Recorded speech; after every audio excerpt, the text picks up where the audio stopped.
বাংলাদেশের অর্থনীতির জন্য এক ভয়াবহ সময় অপেক্ষা করছে।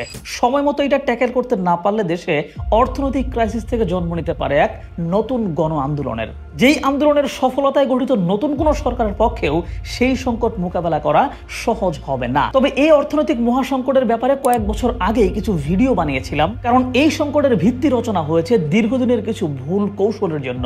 ইতিমধ্যেই আপনারা শুনেছেন যে যুক্তরাষ্ট্রের পক্ষ থেকে বাংলাদেশ থেকে যাওয়া সকল পণ্যের উপর অতিরিক্ত 35% শুল্ক আরোপের সিদ্ধান্ত হয়েছে। আগামী 1 অগাস্ট থেকে এইটা কার্যকর হওয়ার কথা। সংকট এইটা না, কারণ কোনো দেশ তার নিজের স্বার্থে তার দেশে প্রবেশ করা পণ্যের উপর অতিরিক্ত শুল্ক বসাতেই পারে, কিন্তু শুল্ক আরোপ হওয়া দেশের যদি এই শুল্কের ধাক্কা ট্যাকেল দেওয়া বা এর প্রভাব মোকাবেলা করার ব্যবস্থা না থাকে, সেইটা শুল্ক আরোপকারী দেশের দোষ না, সেইটা ভুক্তভোগীর নিজেদের দোষ। সহজ কথায়, বাংলাদেশের রপ্তানি বাণিজ্যের প্রধান খাত হচ্ছে এই পোশাক। শুধু রপ্তানি বাণিজ্য না, দেশের অর্থনীতির প্রধান পিলারও এটা। তাই যুক্তরাষ্ট্রের শুল্ক বৃদ্ধির ফলে এই পোশাক শিল্প এমনভাবে আঘাতপ্রাপ্ত হবে যার একটা বড় অংশ বন্ধ হয়ে যেতে পারে। চিন্তা করে দেখেন, পোশাক শিল্পে বাংলাদেশের প্রায় 50 লক্ষ মানুষ কাজ করে। এদের মধ্যে যদি হুট করেই 15 থেকে 20 লক্ষ মানুষ বেকার হয়ে পড়ে, তাহলে সংকট কোন লেভেলে যাবে? এবং সেই উত্তেজিত বেকার জনগোষ্ঠী যে দেশে আরেকটা আন্দোলন গড়ে তুলবে না, তার নিশ্চয়তা কি? আজকের ভিডিওতে আলোচনা করব শুধু যুক্তরাষ্ট্রের আরোপিত শুল্কই কেন এবং কিভাবে আমাদের পোশাক শিল্পে নেতিবাচক প্রভাব ফেলবে, এই শুল্ক কমানোর জন্য বহু চেষ্টা করেও কেন সরকার কমাতে পারলো না, এবং সম্ভাব্য আর কি কি সুযোগ আছে এই শুল্ক বৃদ্ধির নেতিবাচক প্রভাব থেকে বেরিয়ে আসার। তো বেশি ভয় পায়েন না, কঠিন হলেও কিছু উপায় তো আছে, তাই না? তো চলুন আলোচনায় ঢুকি। আর হ্যাঁ, চ্যানেলের নতুন হয়ে থাকলে কিংবা সাবস্ক্রাইব করা না থাকলে সাবস্ক্রাইব করে দিন।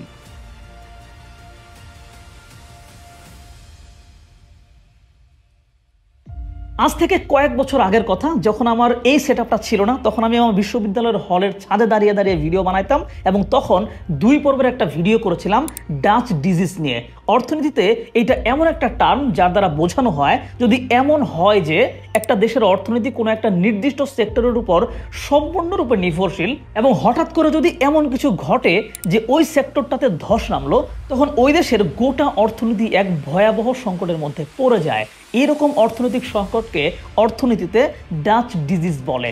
ডাচ মানে আসলে নেদারল্যান্ডের অধিবাসী, আর এইরকম ঘটনা প্রথমবারের মতো নেদারল্যান্ডেই ঘটেছিল, তাই এটার নাম দেওয়া হয়েছে ডাচ ডিজিজ। তো 2020-21 সাল কিংবা তার একটু আগে থেকেই বাংলাদেশের ক্ষেত্রেও কিন্তু এই ডাচ ডিজিজ নিয়ে আলোচনা করা হতো, কারণ ওই সময় খুব জোরে সোরেই প্রচার শুরু হয়ে যায় যে খুব দ্রুতই বাংলাদেশ উন্নয়নশীল দেশের কাতারে প্রবেশ করবে, আর এর ফলে পোশাক শিল্পে যেই পরিমাণ সুযোগ সুবিধা বিশ্ব থেকে আমরা পাই সেটা বন্ধ হয়ে যাবে। তখন পোশাক শিল্প অন্যান্য দেশের সাথে প্রতিযোগিতায় টিকতে না পেরে বন্ধ হতে পারে। আর যেহেতু বাংলাদেশের অর্থনীতি ব্যাপকভাবে এই পোশাক শিল্পের উপর নির্ভরশীল, তাই এইটা ডাচ ডিজিজের মতো কোনো পরিস্থিতি তৈরি করতে পারে। আর অনেক দিন পর এসে সেই পরিস্থিতি এখন তৈরি হওয়ার সম্ভাবনা তৈরি হয়েছে। কিভাবে? খেয়াল করেন, বাংলাদেশের রপ্তানি বাণিজ্যের 80% দখল করে আছে এই তৈরি পোশাক। প্রতি বছর এই খাত থেকে আয় আমাদের 45 থেকে 50 বিলিয়ন ডলার। অ্যামাউন্টটা কিন্তু হিউজ। দেশের প্রায় 50 লক্ষ মানুষ এখানে কাজ করে। 2013 সালে এই শিল্পে প্রথম আঘাত আসার সম্ভাবনা তৈরি হয় যখন যুক্তরাষ্ট্র বাংলাদেশের জিএসপি সুবিধা বাতিল করে। বলে রাখা ভালো, এই সুবিধার আওতায় বাংলাদেশের সকল পণ্য যুক্তরাষ্ট্রে শুল্ক না দিয়ে ঢুকতে পারত। শুল্ক না দিয়ে কোনো দেশে ঢুকতে পারার সুবিধা হচ্ছে ওই দেশের ক্রেতারা কম দামে সেই পণ্যটা কিনতে পারে, তাই চাহিদা বেশি হয়ে যায়। কিন্তু এই সুবিধা বাতিল করায় ধাক্কা খায় বাংলাদেশ। তবে জিএসপি বাতিল করলেও নানান ঘটনার মধ্য দিয়ে কিন্তু তৈরি পোশাক শিল্প শুল্ক না দিয়েই সে দেশে ঢুকতে পারত, ফলে পোশাক শিল্প সংকটের মুখ থেকে রক্ষা পায়। একই সাথে ইউরোপের বাজারেও কিন্তু আমরা শুল্কমুক্ত সুবিধা নিয়েই পোশাক রপ্তানি করেছি। আর এই ইউরোপ এবং আমেরিকায় বাংলাদেশের তৈরি পোশাকের প্রধান 2টা বাজার। এই 2 বাজারে শুল্কমুক্ত সুবিধা পাইতো বলেই বাংলাদেশ দীর্ঘদিন যাবৎ ইউরোপ আমেরিকায় পোশাক রপ্তানি করে বিশ্বের শীর্ষ 3 পোশাক রপ্তানিকার উদ্দেশ্যে কিন্তু পরিণত হয়েছে। আর ওদিকে কিন্তু ভিয়েতনাম এবং চীন বলা যায় একরকম সুবিধা ছাড়াই শীর্ষ 3-এ ছিল। কিভাবে? বাংলাদেশ গেছে শুল্কমুক্ত হয়ে, আর ওরা গিয়েছে তাদের কোয়ালিটি দিয়ে।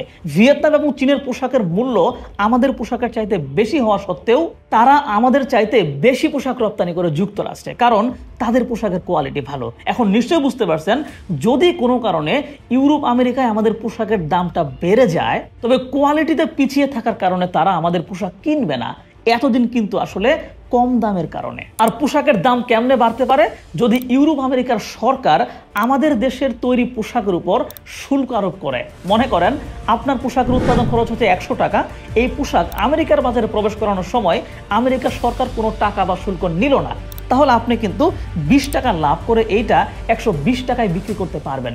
কিন্তু ওই দেশের সরকার যদি 100 টাকার পোশাকের জন্য 35 টাকা শুল্ক আদায় করে, তখন আপনি এইটা আর 120 টাকায় বিক্রি করতে পারবেন না, সেইটা আপনাকে 155 টাকায় বিক্রি করতে হবে।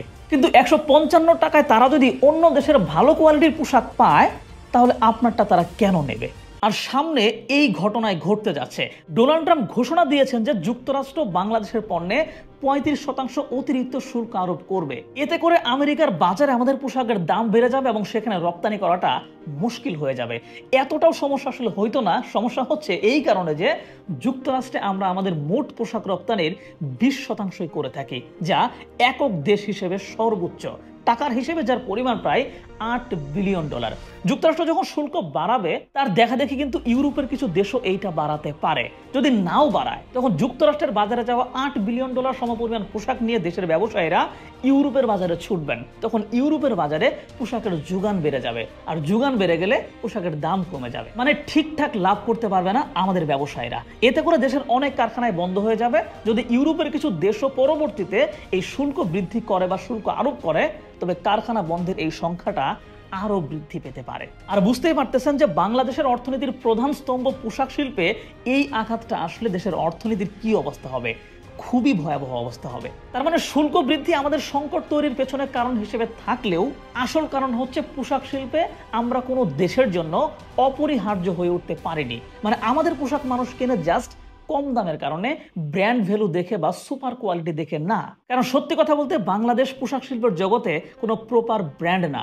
বাংলাদেশ স্বল্প মূল্যে পোশাক বানিয়ে দেওয়ার কর্মী ব্র্যান্ড। আমাদের নিজস্ব কোনো নামি দামি গ্লোবাল ব্র্যান্ড নাই। বিদেশের বিভিন্ন ব্র্যান্ড আমাদের কারখানাগুলো থেকে স্বল্প মজুরির শ্রমিকের মাধ্যমে পোশাক বানিয়ে নেয়। শুল্ক বা নানান কারণে যদি খরচ বেশি পড়ে যায়, তবে তারা অন্যদিকে চলে যাবে। কিন্তু যদি এমন হইতো যে আমাদের নিজেদের 8 থেকে 10টা পোশাকের লাক্সারি ব্র্যান্ড আছে, তাহলে বিশ্বের মানুষজন ওই ব্র্যান্ডের প্রেমে পড়তো। তখন দাম বেশি হলেও ওই ব্র্যান্ডের পোশাকই মানুষ কিনতে চাইতো। তখন শুল্ক কোনো ফ্যাক্ট হইতো না। শুল্ক বাড়ালে ওইসব দেশের আমদানিকারকরাই সরকারকে বলে শুল্ক কমাইতো, কারণ ব্র্যান্ডের একটা চাহিদা তখন থাকতো। ভারত, ভিয়েতনাম, চীন এইসব দেশের গ্লোবাল ব্র্যান্ড থাকলেও আমাদের কোনো গ্লোবাল ব্র্যান্ড নাই। এই ব্যাপারে কোনো চেষ্টাই করা হয় নাই। আমরা শুধু অন্যান্য ব্র্যান্ডের কাপড় বানায় দিছি। তাই শুল্ক বৃদ্ধির ইনস্ট্যান্ট প্রভাব বাংলাদেশে পড়ার সম্ভাবনা আছে। এবার প্রশ্ন হচ্ছে, সরকার কেন শুল্ক বাড়ানোর এই হার থামাইতে পারলো না? ভিয়েতনাম তো তাদেরটা ঠিকই কমিয়েছে, ভারতও আলোচনা করছে তারাও হয়তো কমিয়ে ফেলবে, কিন্তু আমরা পারলাম না কেন? প্রথম কথা, এইটা একটা সেফ কূটনৈতিক ব্যর্থতা। যদিও এখনো আলোচনা চলছে, সরকার বলছে তারা এখনো আশাবাদী আগামী 1 আগস্টের মধ্যেই তারা ভালো কোনো খবর দিতে চায়। কিন্তু আমার কথা হচ্ছে, সরকারকে যেমন আমরা দোষ দিচ্ছি যে এটা তাদের কূটনৈতিক ব্যর্থতা, তবে একটু খেয়াল রাখতে হবে যে কূটনৈতিক নেগোসিয়েশনের জন্য উপযুক্ত কূটনৈতিক টুল লাগে। মানে আপনি ট্রাম্পকে বলবেন যে আমার শুল্ক কমিয়ে দাও, বিনিময়ে ট্রাম্প যখন বলবে যে এটা আমার লাভ কি, আমি কি পাবো, তখন আপনি কি দেবেন ট্রাম্পকে? মানে আপনার নেগোসিয়েশনের টুলটা কই? খেয়াল করেন, ডোনাল্ড ট্রাম্প ক্ষমতা এসেই বলেছিলেন তিনি ইউএস এর যেসব অযাচিত খরচ আছে সেসব কমাবেন, বিভিন্ন সহযোগিতার ক্ষেত্র তিনি কমাবেন। সেই জায়গা থেকে তিনি ইউএস এর সরকারের আয় বৃদ্ধি এবং বিভিন্ন দেশের প্রতি করা নিঃস্বার্থ সহায়তা বন্ধের জন্য গত 2 এপ্রিল বিশ্বের বহু দেশের উপর ব্যাপক হারে বাণিজ্য শুল্ক আরোপ করেন, যেটার প্রেক্ষিতে আমরা দেখি যে চীনও পাল্টা শুল্ক আরোপ করে। তবে বিভিন্ন দেশের অনুরোধের প্রেক্ষিতে তিনি এই নতুন শুল্ক নীতি কার্যকরের সময় 3 মাস পিছিয়ে দেন। এই 3 মাসের মধ্যেই বিভিন্ন দেশ যার যার চ্যানেল থেকে যুক্তরাষ্ট্রের সাথে নেগোসিয়েট করার চেষ্টা করে, আর নেগোসিয়েশনের মধ্যেই কিছু দেশের ব্যাপারে যুক্তরাষ্ট্রের সিদ্ধান্ত জানা গেছে। এর মধ্যে ভিয়েতনাম, তারা তাদের শুল্ক 46% থেকে কমিয়ে 26-এ নামিয়ে এনেছে, আর বাংলাদেশ কমাতে পেরেছে মাত্র 2%, মানে 37% থেকে 35%। এখন এই 35% অতিরিক্ত শুল্ক যোগ হবে বাংলাদেশি পণ্যে। আবার অন্যদিকে ভারতের উপর প্রথম ধাপেই কিন্তু 26% শুল্ক আরোপ করা হয়েছিল, এবং এইটাও কমানোর চেষ্টা চালাচ্ছে ভারত। কথা হচ্ছে ভিয়েতনাম কমিয়ে 26%-এ নামিয়ে এনেছে, আর ভারত আগে থেকে 26%। দুইটাই কিন্তু বাংলাদেশের চাইতে কম। তারা এইটা কিভাবে করলো? প্রথমত, ভিয়েতনাম হচ্ছে যুক্তরাষ্ট্রের ফেভারিট লিস্টে থাকা একটা দেশ। চীনের সাথে বাণিজ্য নিয়ে ঝামেলা বাঁধলে ইউএসএ ভিয়েতনাম থেকে ব্যাকআপ নেয়। এই জন্য সাম্প্রতিক সময়ে কিন্তু প্রচুর পরিমাণে মার্কিন কোম্পানি ভিয়েতনামে তাদের কারখানা স্থাপন করেছে। আবার ভিয়েতনাম চীনের ঠিক পাশের রাষ্ট্র এবং দক্ষিণ চীন সাগরে ভিয়েতনামের একটা অ্যাক্সেস আছে। এগুলোও কিন্তু নেগোসিয়েশনের টুল হিসেবে ভিয়েতনাম ব্যবহার করতে পেরেছে এবং শুল্ক 46% থেকে 26%-এ নামিয়ে আনতে পেরেছে। দ্বিতীয়ত, ভারত এবং যুক্তরাষ্ট্রের মধ্যে বাণিজ্যিক সম্পর্কটা বিশাল। ভারত যেমন প্রায় $80 বিলিয়ন সমপরিমাণ পণ্য যুক্তরাষ্ট্রে রপ্তানি করে, তেমন সেখান থেকে আমদানিও করে প্রায় $45 বিলিয়ন সমপরিমাণ। টাকার অঙ্কে দুইটাই কিন্তু বড় বড় সংখ্যা। তাই ভারত আরো পণ্য আমদানি করবে বা যুক্তরাষ্ট্রের পণ্যের শুল্ক কমিয়ে দিবে, এই পয়েন্ট থেকে নেগোসিয়েশন করার সুযোগ পাচ্ছে। কিন্তু বাংলাদেশ ও যুক্তরাষ্ট্রের মধ্যে মোট বাণিজ্য মাত্র $10.8 বিলিয়ন, যেখানে বাংলাদেশ রপ্তানি করে $8.6 বিলিয়ন সমপরিমাণ, যার 85%ই তৈরি পোশাক, আর আমরা আমদানি করি মাত্র $2.2 বিলিয়ন। সো বাংলাদেশ সরকার আমাদের পণ্যে শুল্কমুক্ত সুবিধার জন্য অনুরোধ করতে এই বাণিজ্যিক টুল ব্যবহার করতে পারছে না, কারণ আমাদের আমদানি খুবই কম। মানে বাণিজ্যের মাধ্যমে যুক্তরাষ্ট্র আমাদের থেকে খুব অল্প অর্থ আদায় করে। তার উপরে যেটুকু যুক্তরাষ্ট্র থেকে আমাদের দেশে রপ্তানি হয় সেটুকুর মধ্যে আবার প্রায় 50% অংশে বাংলাদেশ আগে থেকে শুল্ক মুক্তি দিয়ে রেখেছে। সো নতুন করে বাংলাদেশ বলতেও পারছে না যে আমাদের পণ্যের শুল্ক কমাও, আমি তোমাদেরটাতেও কমাচ্ছি। এই টুলটা বাংলাদেশের হাতে নেই। তবে এখনো যেহেতু আলোচনা চলছে, তাই আমরা কিছু বিষয় অনুমান করতে পারি যে কোন কোন টুল ব্যবহার করে বাংলাদেশ তার শুল্ক কমানোর সুবিধাটা নেবে। কারণ শুল্ক না কমাতে পারলে, আমি ভিডিও শুরুতেই বলেছি, আমাদের প্রধান শিল্প পোশাক বিপদে পড়ে যাবে, যেটা মারাত্মক অর্থনৈতিক সংকট নিয়ে আসবে। যাই হোক, শুল্ক কমানোর জন্য কি কি করতে পারে বাংলাদেশ, চলুন সেই ব্যাপারটা একটু দেখি। প্রথমত, বাংলাদেশ যুক্তরাষ্ট্র থেকে আমদানির উদ্যোগ নিতে পারে, কিন্তু সমস্যা হচ্ছে বাংলাদেশ বেশি কিছু যুক্তরাষ্ট্র থেকে আমদানি করে না। তুলা, সুতা বা এসব কিছু পণ্য আছে যেগুলোতে শুল্কমুক্ত সুবিধা দেওয়ার পরেও বাংলাদেশের ব্যবসায়ীরা সেখান থেকে খুব একটা পণ্য আনে না, কারণ ইউএস এর পণ্যের দাম বেশি, আর দাম একটু বেশি থাকলে ব্যক্তি পর্যায়ের আমদানি বাড়ানোটা একটু কঠিন। এক্ষেত্রে সরকার নিজে উদ্যোগী হয়ে আমদানির ঘোষণা দিতে পারে। এক্ষেত্রে সরকার যুক্তরাষ্ট্র থেকে অস্ত্র আমদানি করতে পারে। আমাদের সামরিক বাহিনীর উন্নয়নের জন্য অনেক অস্ত্র এবং সরঞ্জাম দরকার, কিন্তু সমস্যা হচ্ছে আমেরিকান অস্ত্রের কিন্তু দাম বেশি। যদিও কোয়ালিটির দিক থেকে তারা বিশ্বসেরা, তারপরেও আমাদের মতো দেশের জন্য দামটা একটা বড় ফ্যাক্টর। সেই সাথে বাংলাদেশ কিন্তু ইতিমধ্যে তার বিমানগুলো আমেরিকান বোয়িং কোম্পানি থেকে কেনে, কিন্তু সাম্প্রতিক সময়ে বিশ্ব বিমানের বাজারে ইউরোপীয় কোম্পানি এয়ারবাস খুব ভালো করতেছে। বাংলাদেশও সেই পথে যাওয়ার একটা চিন্তা করেছিল। 2 বছর আগে ফ্রান্সের প্রেসিডেন্ট ঢাকায় এসেছিলেন এয়ারবাসের ব্যাপারে চুক্তি করতে, আর সেই এয়ারবাসের সাথে কোনো চুক্তিতে না গিয়ে বাংলাদেশ আবারও বিমান সংক্রান্ত সব চুক্তি আমেরিকান বোয়িং কোম্পানির সাথে করতে পারে। তাহলে বাংলাদেশের যুক্তরাষ্ট্রের রপ্তানি বাড়বে, সেইটা দেখিয়ে আমাদের পণ্যের শুল্ক কমানোর প্রস্তাব করা হতে পারে। দ্বিতীয়ত, আবার জিওপলিটিক্যাল কিছু সুবিধা যদি বাংলাদেশ যুক্তরাষ্ট্রকে দেয়, সেটাও একটা আলোচনার টুল হতে পারে। বিশেষ করে ভিয়েতনাম যেমন তার ভৌগোলিক অবস্থানের একটা সুবিধা নিয়েছে, বাংলাদেশও সেরকমটা করতে পারে। এক্ষেত্রে মিয়ানমারে যুক্তরাষ্ট্রের জন্য পজিটিভ কিছু হেল্প বাংলাদেশ যদি করে, অথবা যুক্তরাষ্ট্রকে যদি জিওগ্রাফিক্যাল কিছু সুবিধা বাংলাদেশ দেওয়ার কথা বলে, তবে সেখান থেকেও শুল্ক কমে যাওয়ার চুক্তি হতে পারে, কারণ এই অঞ্চলে যুক্তরাষ্ট্রের প্রচুর স্বার্থ আছে। তার মানে আগামী 1 আগস্ট পর্যন্ত আমরা একটু অপেক্ষা করি, দেখি ফলাফলটা কি আসে। তবে এত কিছুর মধ্যেও বাংলাদেশ কিন্তু আমাদের এই অঞ্চল থেকে একটা চমৎকার বাণিজ্যিক সুবিধা আদায় করতে পারে, আমাদের পণ্যের কোয়ালিটি বৃদ্ধি করে এবং নিজস্ব গ্লোবাল ব্র্যান্ড চালু করে। সেটা কিভাবে খেয়াল করেন, আমেরিকা কিন্তু শুধু বাংলাদেশের উপরে শুল্ক বাড়ায়নি, এই অঞ্চলের পোশাক রপ্তানিকারক সকল দেশের উপরেই কিন্তু শুল্ক বাড়িয়েছে। যেমন চীনের উপরে ব্যাপক হারে শুল্ক বাড়াইছে, ভিয়েতনামের সর্বশেষ 26%, ভারতের সর্বশেষ 26%, ওদিকে মিয়ানমার, কম্বোডিয়া, ইন্দোনেশিয়া এসব দেশে 30 থেকে 40%। যদি বাংলাদেশ আলোচনার ভিত্তিতে এইটা কমিয়ে 30%-এরও নিচে নিয়ে আসতে পারে, তবে কিছু সুযোগ তৈরি হবে আমাদের সামনে। সেইটা কিভাবে একটু খেয়াল করেন। দেখেন, ট্রাম্প কিন্তু ঘোষণা করেছে যে ব্রিক্স জোটের অন্তর্গত দেশগুলোর উপর অতিরিক্ত আরও 10% শুল্ক তিনি আরোপ করবেন। যদি তাই হয়, তাহলে এই অঞ্চলের ব্রিক্সের সদস্য ভারত এবং চীনের উপরে এই শুল্কের পরিমাণ আরও বেড়ে যাবে। তখন আমেরিকার অনেক পোশাকের অর্ডার কিন্তু চীন এবং ভারত থেকে সরে আসবে, কারণ খরচ বেশি পড়ে যাবে, আর এইসব অর্ডার বাংলাদেশ এবং ভিয়েতনামের মধ্যে ভাগ হয়ে যেতে পারে। সেই ক্ষেত্রে আমাদের রপ্তানি আরও কিন্তু বাড়তেও পারে। সো একটি মাত্র সিদ্ধান্ত বিশ্ব বাণিজ্য বা কোনো দেশের বাণিজ্যে ব্যাপক প্রভাব রাখলেও তার সাথে অন্যান্য বিষয় যোগ হয়ে অনেক সময় কিন্তু কারো কারোর জন্য সুযোগও তৈরি করে দেয়। তো সেই সুযোগটা আমাদের খুঁজতে হবে। তবে আমাদের সবচেয়ে বড় সমস্যাটা হচ্ছে পোশাকের বাজারটা আমরা আমাদের কোয়ালিটি প্রোডাক্ট দিয়ে ধরতে পারিনি, ধরতে পেরেছি সস্তা শ্রমিকের মাধ্যমে। কিন্তু সস্তা শ্রম তো আর সবসময় থাকবে না, তাই এইটা আসলে সাস্টেইনেবল কোনো মডেল না। কোয়ালিটি প্রোডাক্ট এবং নিজস্ব গ্লোবাল ব্র্যান্ডের মাধ্যমে যদি আমরা বাজার ধরতে পারতাম তবে সেইটা দীর্ঘদিন টিকে থাকতো।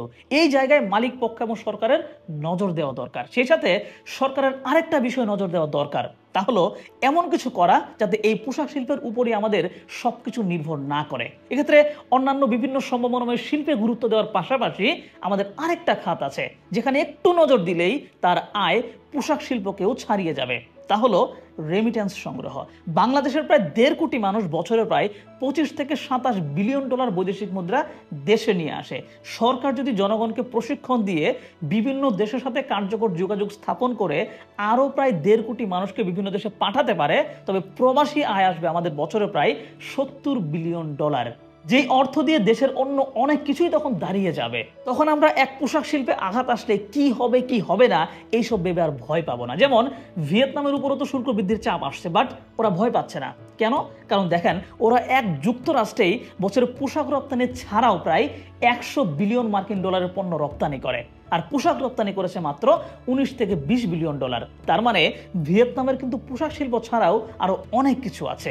আবার চীন তো পুরো বিশ্বেই সবকিছু রপ্তানি করে, তাই ওই গাছটা তার আছে যে যুক্তরাষ্ট্রকে পাল্টা শুল্ক আরোপ করে দেওয়ার, এবং তাদের মধ্যে তখন অটো একটা ব্যালেন্স হয়ে যাবে, কারণ সক্ষমতা তারা প্রায় সমান। আর ওদিকে ভারতও কিন্তু আমাদের মতো একক কোনো শিল্পের উপর নির্ভরশীল না, তাই তাদের ভয়টাও আমাদের চেয়ে কম। যত সমস্যা শুধুই আমাদের। যেহেতু শুল্ক আসতেছে যুক্তরাষ্ট্র থেকে, তাই প্রথমে একটা বড় ধাক্কা আমরা খাবো না, কারণ ইউরোপে রপ্তানি করে আমরা টিকে থাকবো। আর এর মধ্যে যদি ভালো কিছু উপায় বের হয় তাহলে তো ভালোই, আর যদি না বের হয় তবে কিন্তু দুঃসময়ের আশঙ্কা একেবারে উড়িয়ে দেওয়া যায় না।